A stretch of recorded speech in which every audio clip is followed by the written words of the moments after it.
दोस्तों 2025 में क्या हम वर्ल्ड वार 3 के साल में प्रवेश कर चुके हैं? क्या 2025 विश्व का विनाश करने वाला साल हो सकता है?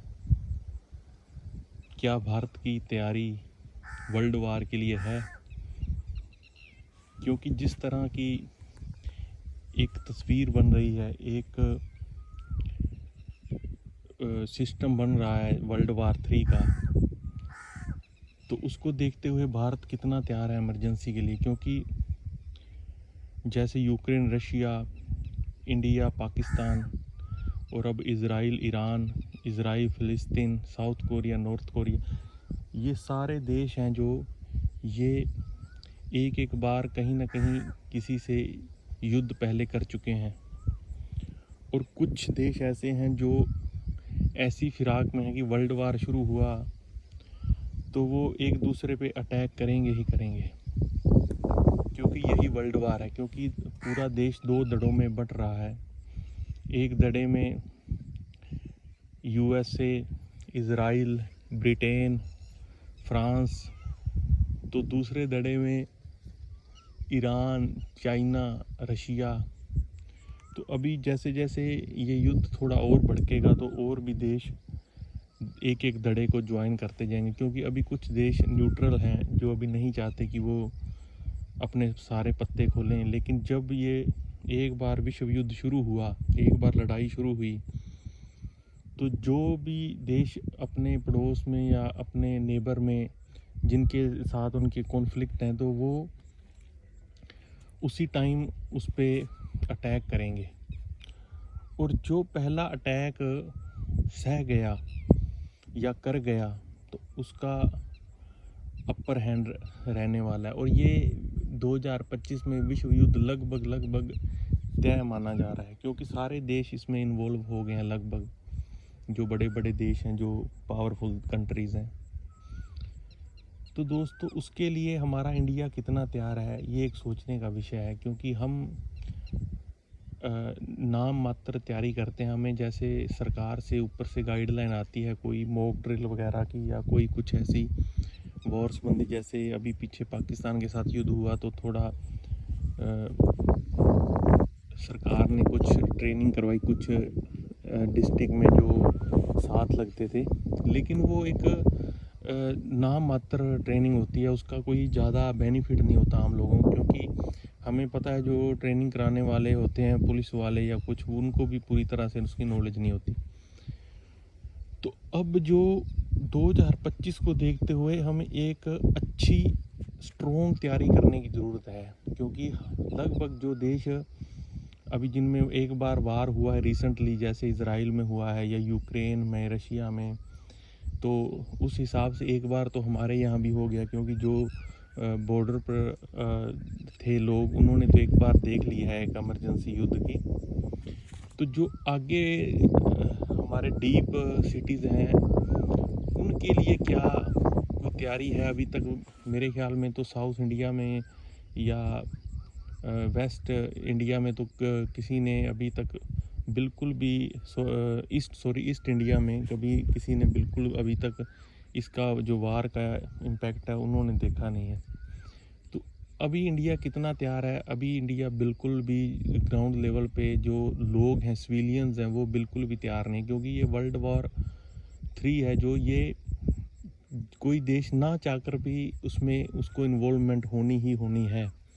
क्योंकि जो उनके, अगर मान लीजिए इंडिया है, इंडिया उसमें वॉर में नहीं शामिल होता, तो जब वॉर लगेगा तो चाइना उसका फ़ायदा उठा सकता है, पाकिस्तान फ़ायदा उठा सकता है। तो ऐसी स्थिति में जो हमारे सिविलियन हैं, उसके बाद वो ही एक आर्मी है, जो सेकंड आर्मी है, हमारे सिविलियंस की आर्मी है। तो उनका सर्वाइवल, उनका जो एक एमरजेंसी के लिए तैयार होना बहुत ज़्यादा ज़रूरी है। क्योंकि वर्ल्ड वार के बाद क्या सिनेरियो होगा, इसका किसी को कुछ भी पता नहीं है। क्या लोगों के पास खाना रहेगा, क्या लोगों के पास पानी की व्यवस्था होगी। हालांकि अभी ये तय नहीं कि ये होगा, लेकिन हमारी तैयारी उस लेवल की होनी चाहिए, चाहे वो वार हो या कोई आपातकाल हो या कोई कोरोना जैसी कोई महामारी हो। तो ऐसी तैयारी अभी हमें ग्राउंड लेवल पे बिल्कुल भी हमने नहीं की है, बिल्कुल भी हम इसको लेकर तैयार नहीं हैं, जो कि आने वाले समय के लिए बहुत बड़ा एक ख़तरा हमारे देश के लिए बन रहा है। क्योंकि हम नेचर जो हमारे रिसोर्सेज हैं उनको हम बर्बाद कर रहे हैं। क्योंकि जब कोई भी ऐसी महामारी या युद्ध होता है तो नेचुरल जो रिसोर्सेज हैं वो ही आपको लाइफ टाइम आगे आपको सर्कल प्रदान करते हैं। क्योंकि उसके बाद आपको ये नहीं पता कि आपके पास लाइट आएगी या नहीं आएगी, आपके पास जो खाना है वो कितने दिन चलेगा, आपके पास एनर्जी जो डीजल पेट्रोल है। क्योंकि जब अगर युद्ध होता है तो जो मिडिल ईस्ट देश हैं उनके पास से तेल कितना हमारे यहाँ पर आएगा या नहीं आएगा। तो ऐसे बहुत ही चिंताजनक कुछ विषय हैं जिन पे हमें सोचने की ज़रूरत है। और क्योंकि हमारा जो नेचुरल रिसोर्स है, अभी हमारे पास पर्याप्त मात्रा में एक एनर्जी है जिसको हम बहुत ही गलत दिशा में लगा रहे हैं।